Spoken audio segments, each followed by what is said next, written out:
Talk to me in your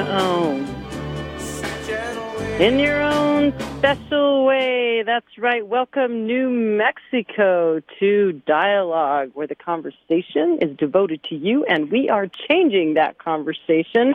Joining me today, I have two very special guests, and we are going to be talking about none other than the National Popular Vote, but we're also just taking, it's the National Popular Vote Interstate Compact. And actually, earlier in the week, if you've been listening at all to Wake Up Call, we had Mimi Stewart, Senator Mimi Stewart, on talking about the fact that she is actually sponsoring a bill to put this through our own. It's House Bill 55. It's going to be, she's trying to get that through our own legislature in this 2019 session. So this is a move to work toward giving greater empowerment to the national popular vote. We're going to talk about how that's all going to work and why, and we have one guest to help us do that, and then we have another guest coming on to examine the larger problem with voting. We've talked about that before on the show, but the problem with the Electoral College and that system and its many flaws. So I would like to tell you all about the wonderful guests I have. The first person is George Weston. Hello, George. Are you there? Yes, I am. Now, George, I don't even know where to begin in terms of telling the world about you, because you've done so much and you've had a very important role at KSFR. So why don't you give the listeners a little background on you, and then we'll get to our other special guest. Okay, I'm somebody who retired from my first job in the year 2000. We moved to Santa Fe in 2003. And I became concerned about the potential impact of media consolidation on the ability to have an informed electorate. So I started volunteering here at KSFR, and after a while I found myself volunteering here almost 40 hours a week, and I ultimately shamed them into starting to pay me. So I've been here at KSFR since September of 2004, so it's been quite a while. I mostly do technical things. My background is electrical engineering, and but there are things I'm passionate about, and one of the things I'm passionate about is how we can reframe our democracy to be more representative of the people, and was intrigued by this idea of the national popular vote movement that the League of Women Voters throughout the country and here in New Mexico have been working on, and the bill that Senator Mimi Stewart is sponsoring. So I come at this from a personal interest in the ideas of the bill, and coincidentally I happen to be very involved in the Unitarian Universalist Congregation of Santa Fe, and it's in our building tomorrow at 2 that Mimi will be having a workshop and address regarding the national popular vote and her assessment as to its opportunity to be passed here in New Mexico. Yes, and so this is exciting. And what time does that start, that event? That starts at 2, and it's going to be, I think, mainly there'll be a PowerPoint presentation, comments from Senator Stewart. I suspect also an opportunity for questions and answers. That the audio will be recorded. It will be become available as a podcast. I'm not sure exactly where yet, but it'll become available as a podcast. We certainly encourage people to come over to UU Santa Fe. We're on the corner of Barcelona and Galisteo, 107 West Barcelona, and please come and have an opportunity to pose your questions to Senator Stewart and become better informed, and hopefully feel impressed by the concept enough to talk to your legislator to make sure they support it when it gets to the roundhouse. Right. And this is the session to do it, because apparently it's been the big issue is you've got to have the House and the Senate vote on this at the same time for the same legislative session. And unfortunately, we've had it pass in either one or the other previously in previous years, but now is our opportunity this year to make sure it goes through all the way. And we're gonna talk about this. You know, I'm actually thinking maybe let's. You know, we were going to run. We're doing this live, and I had planned to run a video before this. But I'm thinking maybe what we ought to do, George, is just talk a bit about this national popular vote, because it's fairly simple. Yes. And then we'll bring on Mr. Beat. Well, it's simple in a way, but also you have to. I had to hear it a couple of times before I really understood it. Because it's simple on the one hand, but not so simple on the other.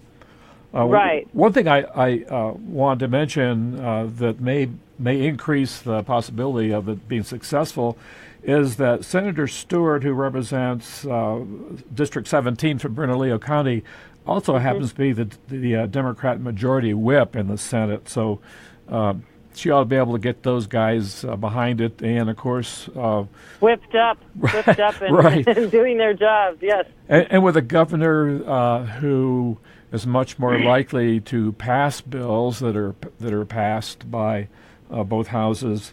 I'm pretty excited, and I'm going to hopefully grab a chance to talk to Senator Stewart, and one thing that she should be excited about, she's a retired educator. So right. So she should be feeling pretty good about the state's budget for early childhood education, and also the fact that the state land commissioner is also a educator, and that's been the main funding source for education in our state. So yeah.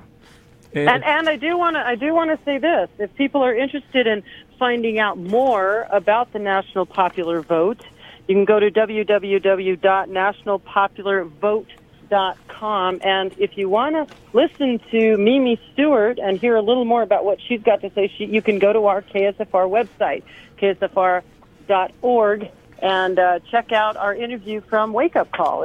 It's posted on our website, so you can check out that interview where we talk about this very topic.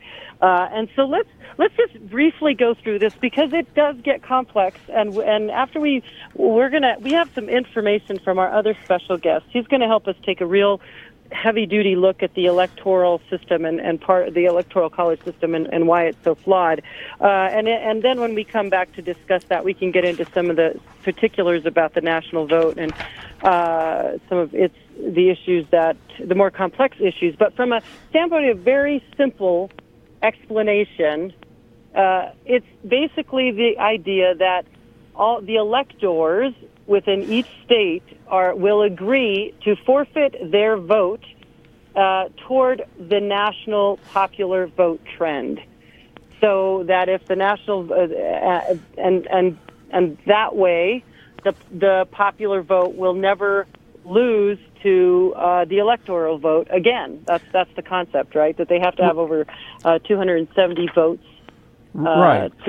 Yeah. And just to remind people, 5 out of 45 presidents have actually come into office without having received the most popular votes nationwide. And that comes about partly because of the winner-take-all concept, meaning that all of the state's electors are committed to the person that won the majority, even if it was with the slimmest of margins.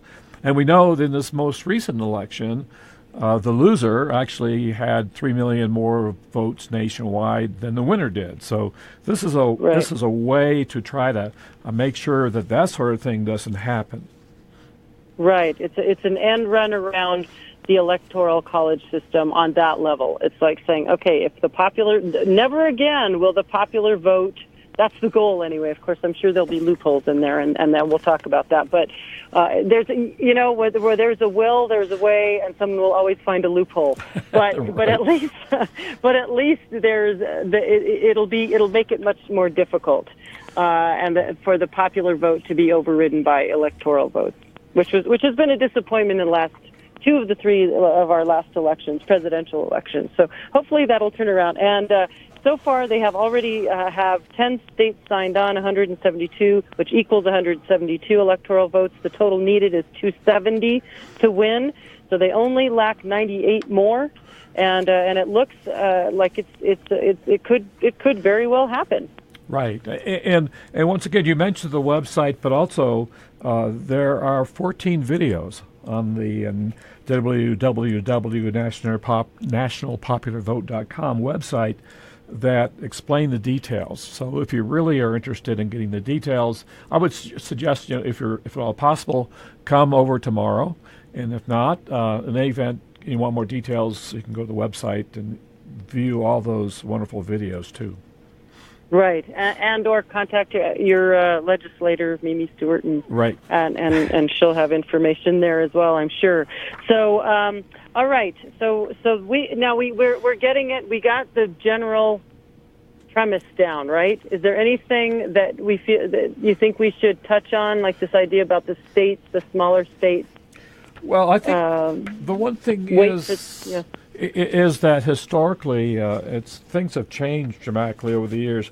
From addressing the winner-take-all concept, originally, first place, each state gets to decide how they want to select their electoral votes. It's not in the Constitution. Right. So it was debated, winner-take-all was not debated in the Constitutional Convention. And originally, only 3 states had winner-take-all laws. That was in the first presidential election in 1798. And now I think it's like all but 3 states have winner-take-all. A way of instructing their electors. Now, it turns out the electors are not legally bound to vote the way they're instructed. Typically, states will have a minimal fine if they don't, and it's been quite rare where they haven't. Right, but the law doesn't require them to do so, and that's in the video we're going to listen to. Right. Believe it or not, we're going to listen to a video, but and we'll go into the details on that one in the video. But there is no legal requirement there, so they can defect if they want to, and hopefully this kind of discourages that. Yeah. Right. I think that's really like I said, I had to hear this several times, so. In order to really think I understood it. So then, I think we've probably gone into as much detail as I'm capable of providing, and that would be actually useful right now. Right. Okay. And so let's now talk about and of course the swing state issue. But I'm thinking, did the video go into the swing states? I'm thinking. The idea too is that the swing states have. I'll just touch on this. The swing states have far too much power at the moment, because that's all anyone really cares about, or that's the argument anyway, is that campaigners basically head to the swing states, because that's where the votes matter most, and that this can lead to funding favorability for those states. The rest of the states kind of get ignored, and even national policies can lean towards favoring those particular states and their needs. So again, this is something to help address that. All right, so let's join. We are now also going to have a special guest join us right now, and that is Mr. Beat. And I discovered Mr. Beat on no other place than YouTube. Yes, he is a YouTuber, a rather famous, popular one at that. And he has been making educational videos for the last 10 years. As a result, he has close to more than 71,000 subscribers on YouTube. He is a social studies teacher and is absolutely passionate about what he does, and you can tell by his presentations. And he is on the line with us. He's also a musician. And are you there, Mr. Beat? Are you there? Yes, I'm here. Thanks for having me on. Yeah, we're thrilled to have you, and welcome the YouTube world into our radio media here. Oh yeah, you bet. So, yes. So you put together a video. You finally got sort of fed up with this whole Electoral College system, and you decided to create a video. So we're going to take excerpts from that video for the next 15 minutes. It's pretty much his explanation on why the Electoral College is terrible, and it's co-hosted by a special guest puppet, and he is the talking point repeater. I introduce to you Mr. Beat on YouTube.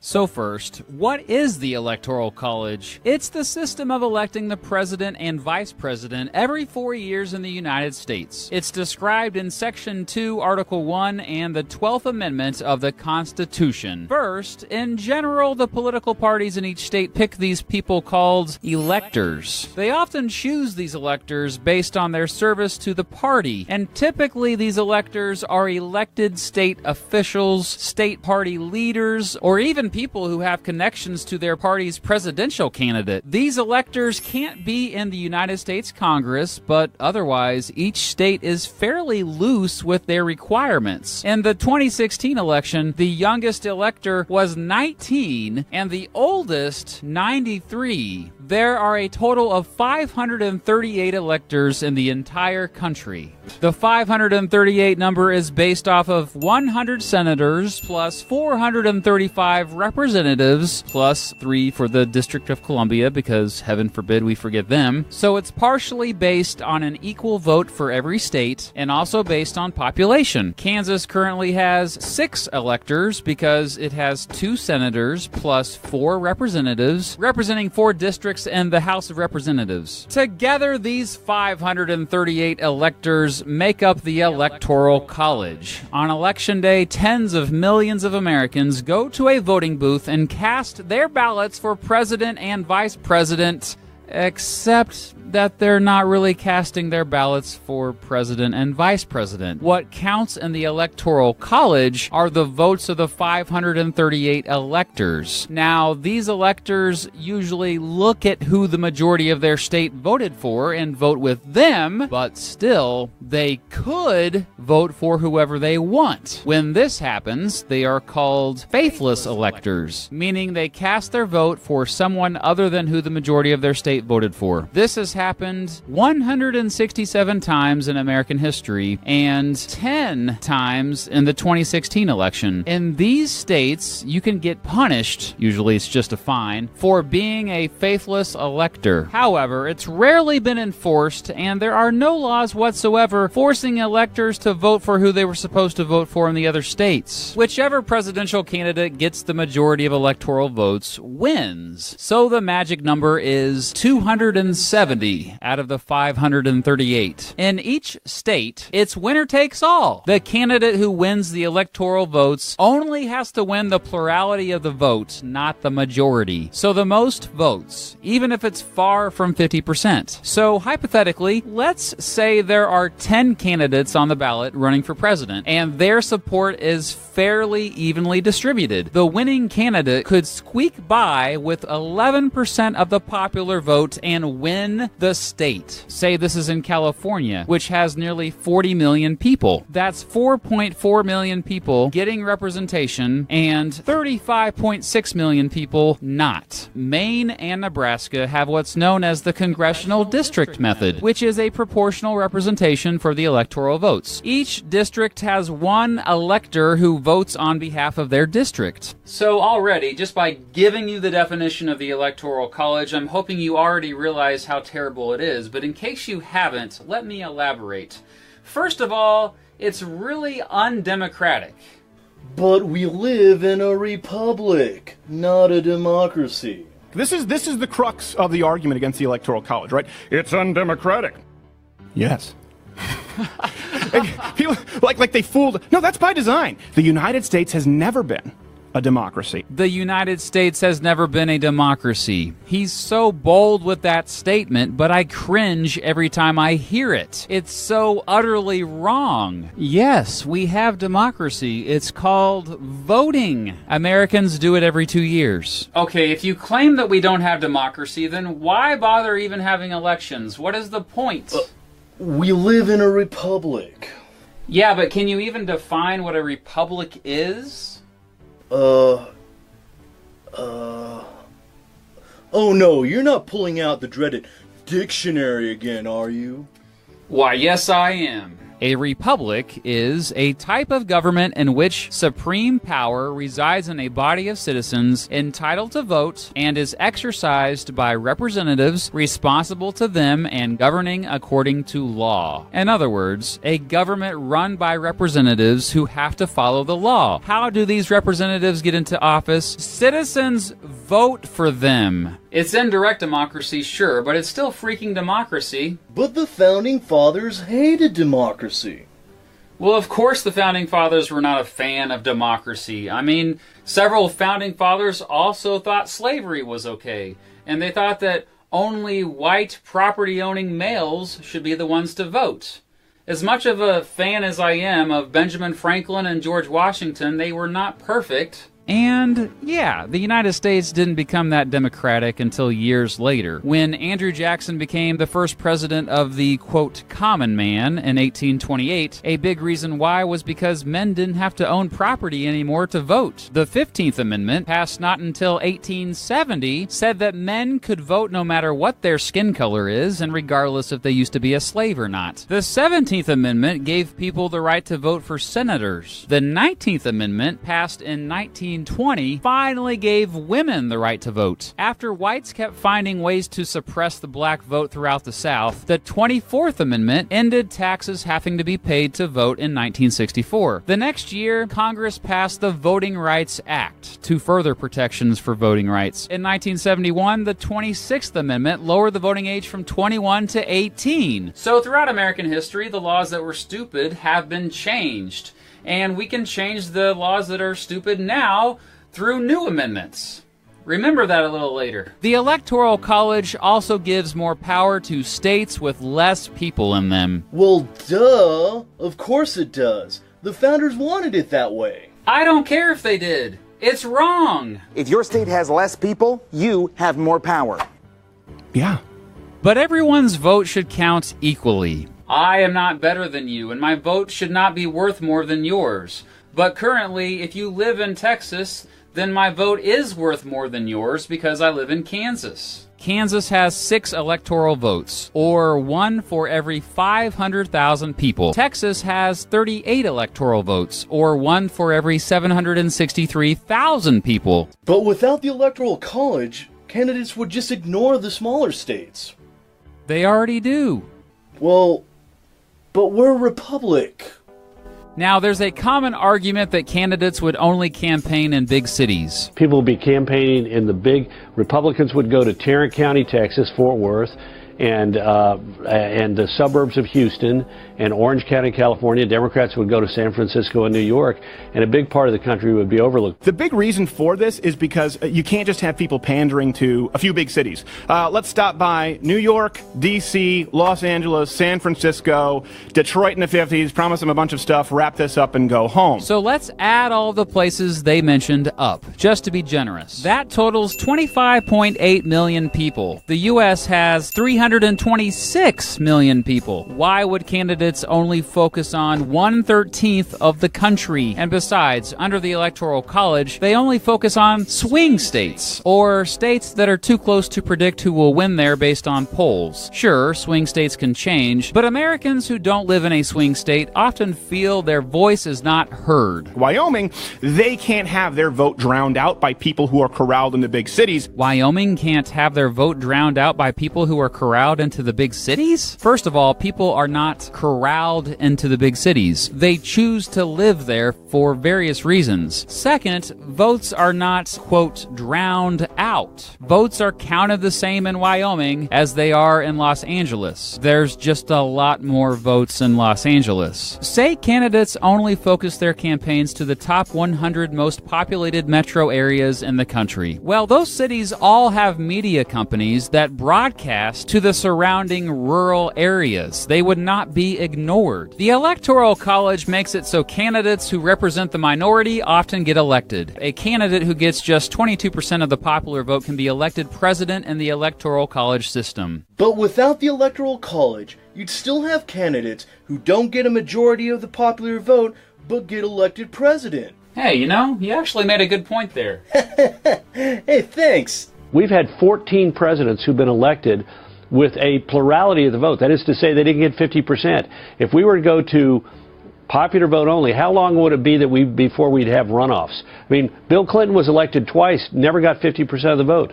Woodrow Wilson elected twice, never got 50% of the vote. Abraham Lincoln got elected with 40-some-odd% of the vote. Right. However, ranked choice voting would solve that problem, also called alternative choice voting. Oh, and Abraham Lincoln turned out to be a great president, so I think you're hurting your argument there, bud. And some Electoral College supporters say that it protects our two-party system. Without the Electoral College, we'd have too many choices for president? Too many choices for president? That sounds horrifying. I hate choices. I'd rather just have two crappy candidates. But people can't handle more than two candidates. They'd have to research the candidates. Sounds good to me. When people buy a new car, they do their research before. It's not like you just go to the dealership and say, I only want two choices. Either a Geo Metro or a Chrysler PT Cruiser. Right now, Americans often don't feel like they have a voice due to the Electoral College. The Electoral College actually is responsible for lower voter turnout in states that lean either solidly Democratic Party or solidly Republican Party. It's a representative republic. We should have terms. We should be changing these politicians regularly. Exactly. It's called voting. It's called democracy. Let's get out that dictionary again and look up the definition of democracy. A system of government by the whole population or all the eligible members of a state, typically through elected representatives. Elected. Other arguments fans of the Electoral College often bring up: that's how the Founding Fathers designed it. They feared a democracy and wanted a safeguard. Well, actually, no. Several of the founders wanted direct elections. The Electoral College was a compromise to make those folks happy. And again, if they did design it that way, much of the other stuff they designed has since been changed. It forces a presidential candidate to have appeal across different regions. This Slate article says, quote, no region, south, northeast, etc., has enough electoral votes to elect a president, unquote. I'm assuming this is based on the fear of a candidate like Abraham Lincoln getting 40% and still winning, completely neglecting the South. Again, ranked choice voting helps solve this issue. That Slate article also argued, quote, a large state gets more attention from presidential candidates in a campaign than a small state does, unquote. But that argument is weak because large states would get more attention without the Electoral College as well. The Founding Fathers could not have foreseen the changes their country would go through in 250 years. The country has become more nationalized culturally. The internet and other mass communications has united the country in unforeseeable ways. The divide today remains mostly rural versus urban. But today, less than 15% of Americans live in rural areas. No offense to those living in rural areas, but should you have that much leverage over everyone else? Nah, what's one of the real reasons why the Electoral College exists? Well, the founders knew that if the popular vote elected the president, the Northerners would dominate elections, and therefore the institution of slavery would be threatened. Why do Americans either really defend or really hate the Electoral College? There's no way to know for sure, but there is one giant clue. Look at the political leanings of those who support it. They tend to be folks who like Republicans. The ones who usually hate it, those who tend to like Democrats. Ain't no George W. Bush supporter in 2000 saying he hates the Electoral College. And there ain't no Al Gore supporter in 2000 saying he loves it. The same goes with 2016. The most vocal supporters of the Electoral College were Trump supporters, and the most vocal opponents were Clinton supporters. But here's another example of how the minority actually has the power in the country. Poll after poll reveals that only 30% are okay with the Electoral College. 70% are against it, and they've been against it for decades. 81% were against it in 1968. Oh, and Andrew Jackson was strongly against it. President Trump is against it. Well, he used to be. Why must the minority keep the status quo that the majority hates? Minority? Better than a majority? What about mob rule? Well, the minority can be just as corrupt as the mob. Anyway, more than 700 proposals have been introduced in Congress to either reform or get rid of the Electoral College. There have been more proposals for constitutional amendments on changing it than any other subject. A big reason why I am making this video now is because we are just about as far away from a presidential election here in the States as we can get. This should not be a partisan issue. This is a common sense issue. The Electoral College is horrible. You would say that, you Democrat. What did you call me? You take that back, man. That was really low. Well, I'm sorry if I hurt your feelings. Well, I forgive you.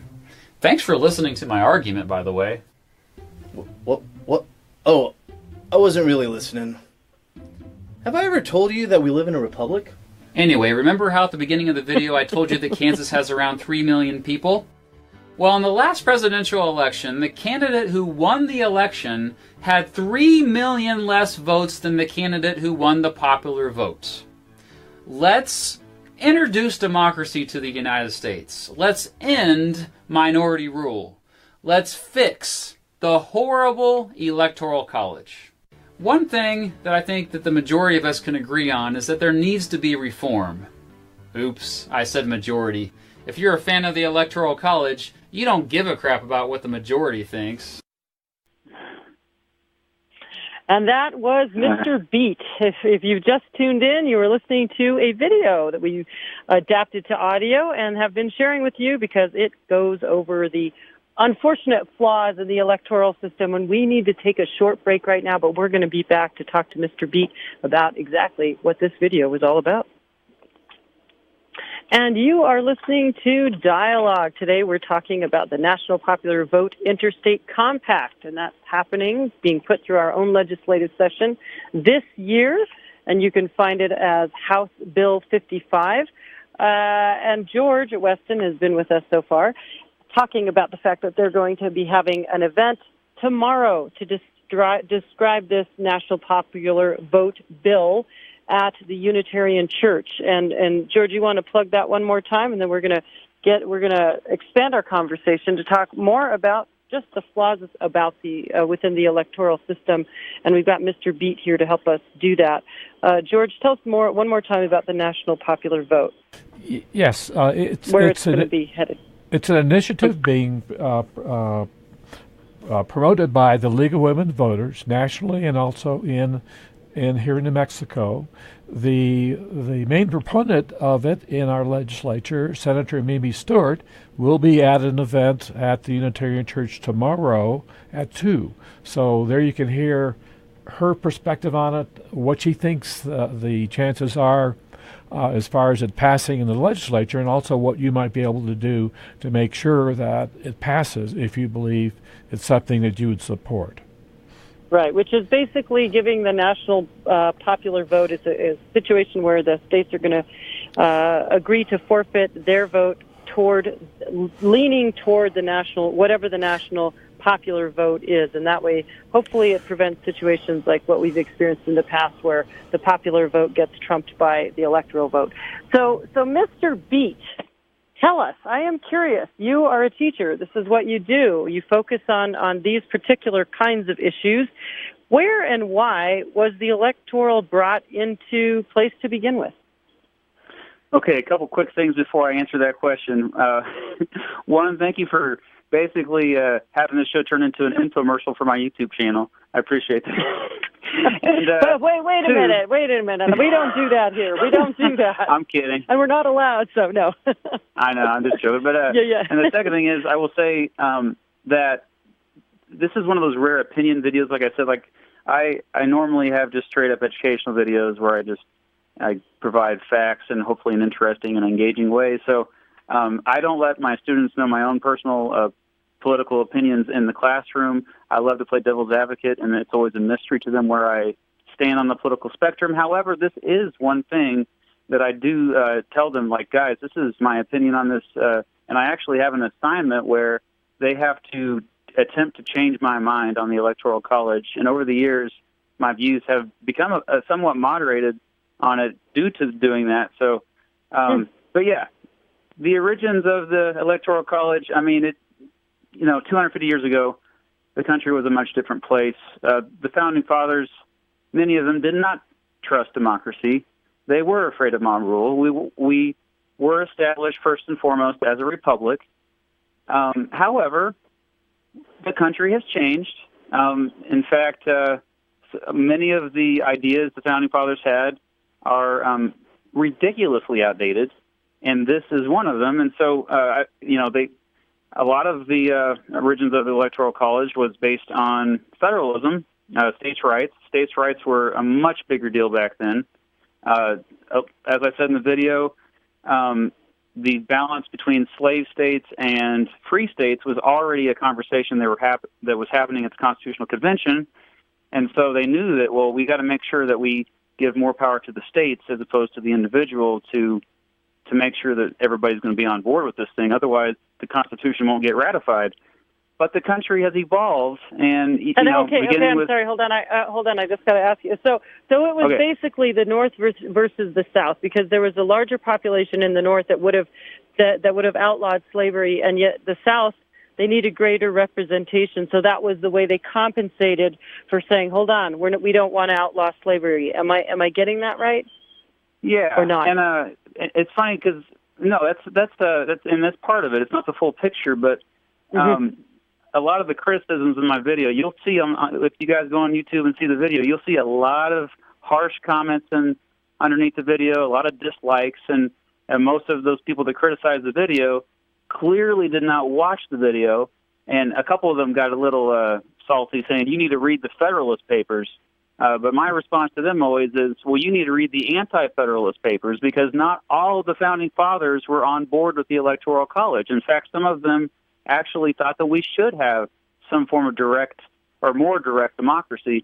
And so it's always funny because, like, they always mention Federalist 68, which is the Alexander Hamilton explaining why the Electoral College is much more practical, makes much more sense.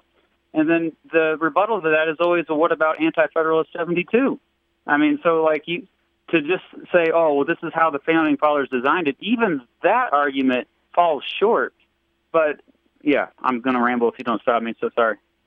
No, that's good though. But I mostly, this is important because those are the kind of debates that happen, and I think it's important to at least acknowledge both sides as much as we can, so that then these questions get answered. But I just want to be clear about that, so that the South didn't have the population, but it had the industry, and therefore then the power to say, hold on, we need to have a voice in the matter, and is that part of where then the assignment for 2 senators per state, no matter what the population was, that was the whole concept, was to equalize the representation, correct? Yeah, you got to flip there. The factories were developing in the North mostly. It was more agriculture-based in the South with plantations. And so, slaves were outnumbering, the eligible voters. And so that's where the 3/5 compromise comes in. So you could already kind of see the foreshadowing of what would happen later on before the Civil War. The South just wouldn't have the representation. As a matter of fact, Thomas Jefferson, kind of infamously, the reason why he was elected was because of the 3/5 compromise. They got extra representation. It's like this extra, and the reason why is because they wanted to keep the country united. I mean, from the Constitutional Convention on, it started then. So this history goes far, far back. All right, and now, what are your primary? I mean, in terms of you talk about ranked voting. So tell us how and what some of the larger flaws are that it solves, and how it solves those. Like, for instance, closed primaries, things where the popular vote seems to be a move definitely in the right direction. How is it still missing the boat in certain areas? Well, yeah, the national popular vote, interstate compact is definitely a step in the right direction. I think winner takes all is the biggest flaw that most people will agree with, regardless of where they stand politically about the Electoral College. But it does fall short because it's still like, okay, it's still just electors that are voting, and it's still a very limited form of democracy. You're not getting. It fosters a duopoly. Like you're always going to have just 2 candidates that are the lesser of 2 evils generally. I mean, there are exceptions, right. But so ranked choice voting or instant runoff or alternative voting, whatever you want to call it, there's lots of videos out there that explain it really well. But I think you see states like Maine who have actually experimented with it already, and they're finding that they like it overall. It's basically you go to you fill out your ballot just like you normally would, but you rank the candidates. And so ideally, actually, you mentioned closed primary, but I think you could actually just do it. You could have it without primaries. You could just have people rank 4 or 5 or 6 candidates. And how it works is if none of them meet the threshold of 50%, then you take the candidate with the least amount of votes and you take them off. They're disqualified, and then you give everybody who voted for the candidate that was disqualified all of their second choice votes to whoever is left. Yeah, Matt, I just want to interject here and remind our listeners that we in Santa Fe experienced this very successfully during our last mayoral election. Matter of fact, our elected mayor was the person that won in what might be considered the second round. So we have experienced it very successfully. And, so the folks, those are just the folks that live in the city, however, and, hopefully it'll spread much beyond that. Yeah, awesome. Absolutely. Yeah, and also it solves the plurality issue, right? I mean, can you talk about that?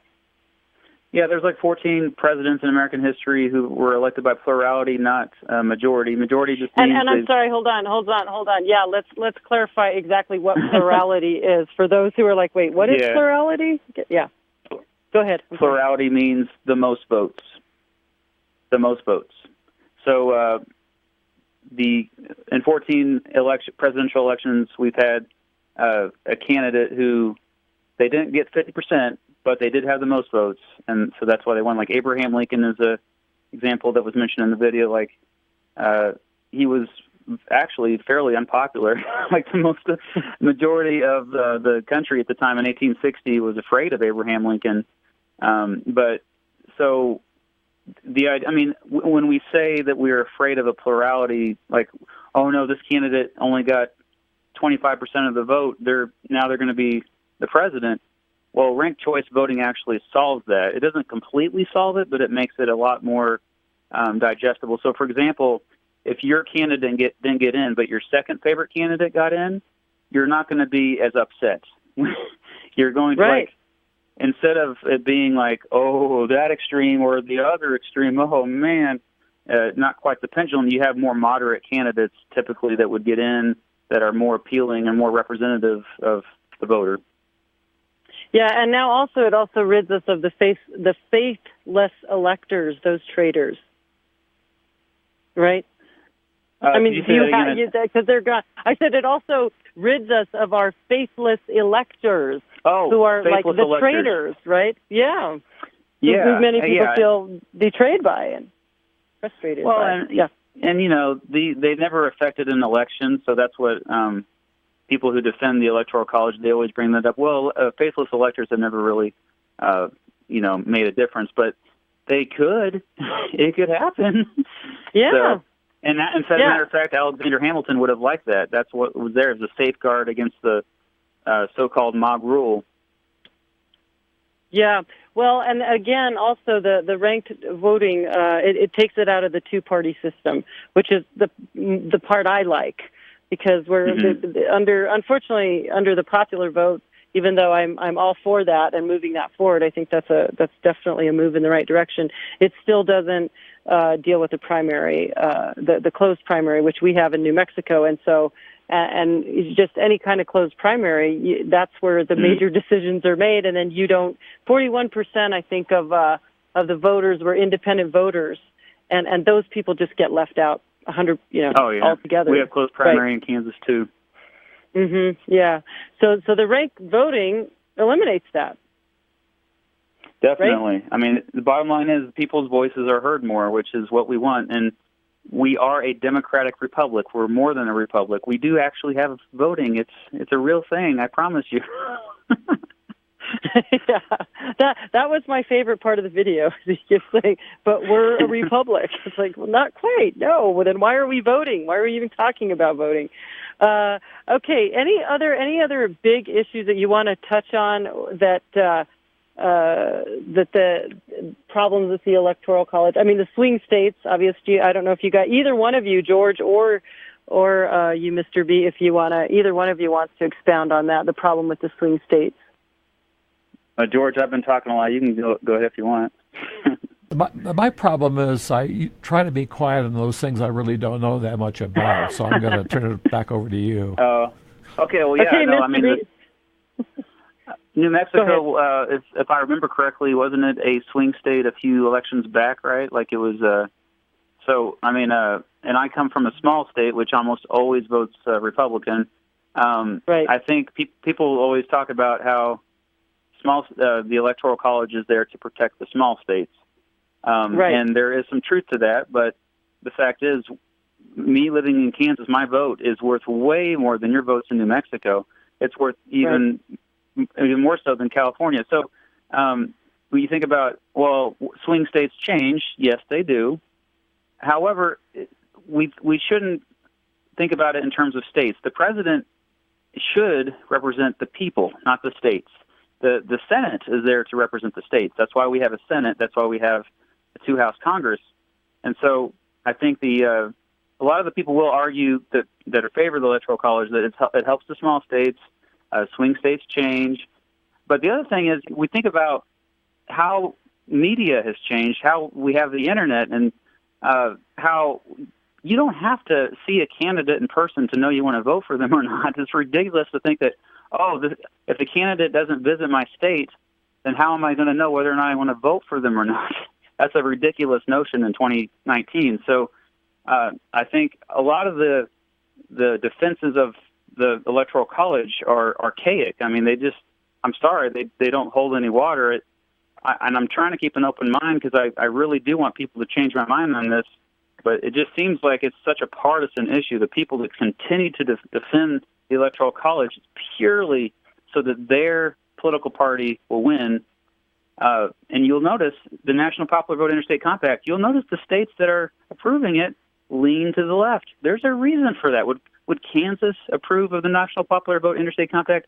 I don't think so. I wonder why. So it's partisan, and it shouldn't be partisan. I'm not a partisan guy. I'm registered independent. My views are all over the place.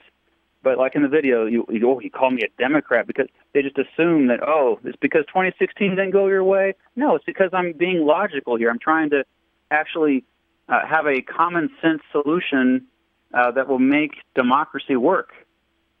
Exactly. For everyone. Yeah, every person, every individual. Yeah, and as you said, it's a 70%, poll after poll, 70% want to get rid of the Electoral College, period. So it is a tyranny of the minority, and hopefully we can move this forward, at least begin to do that with the popular vote, this popular vote movement.